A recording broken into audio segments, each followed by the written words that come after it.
إلهي لست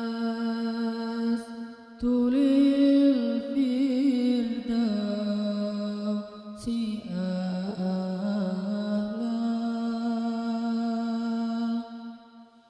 ولا أقوى على النار الجحيم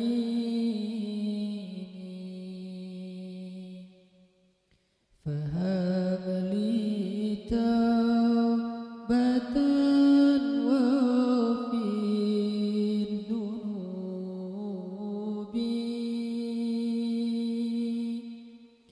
فإنك غافر الذنب العظيم.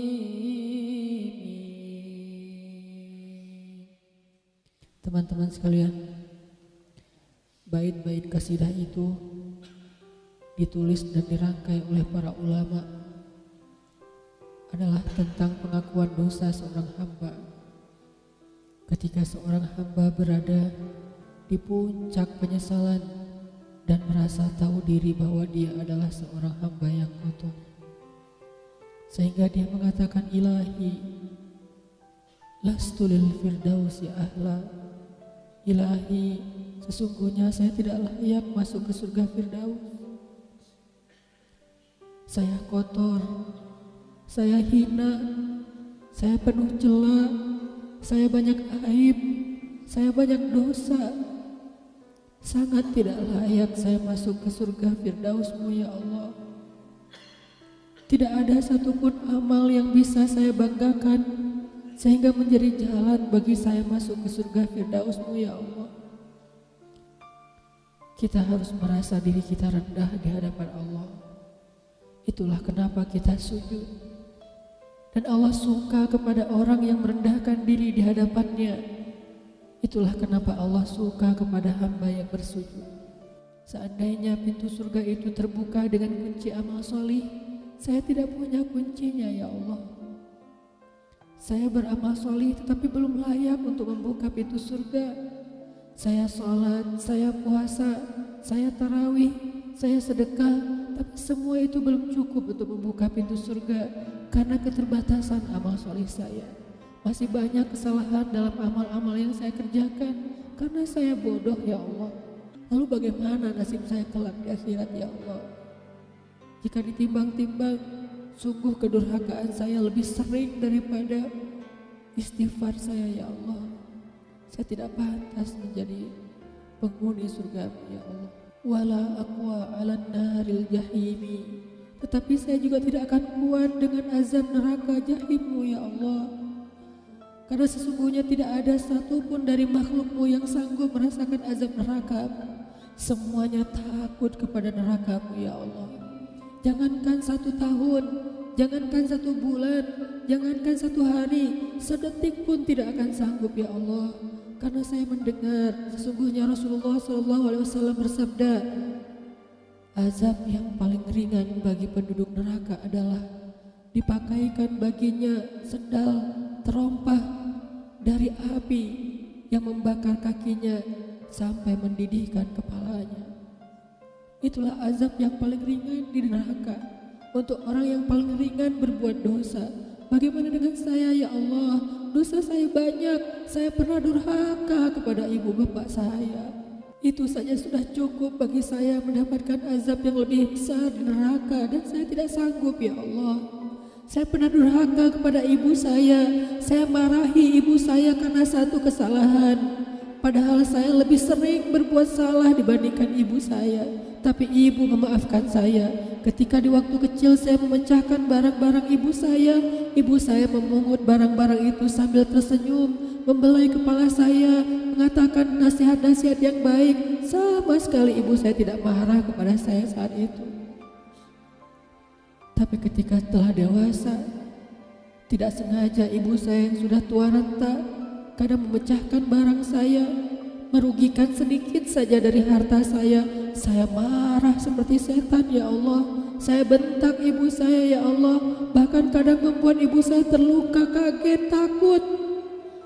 Pantaskah seorang ibu merasa takut terhadap anak yang dia kandung 9 bulan, yang dia lahirkan dengan taruhan nyawa, yang dia susui dengan darah dagingnya, yang dia didik, dia jaga, yang dia berjaga di malam hari tidak tertidur demi untuk menjaga anaknya dari seekor gigitan nyamuk?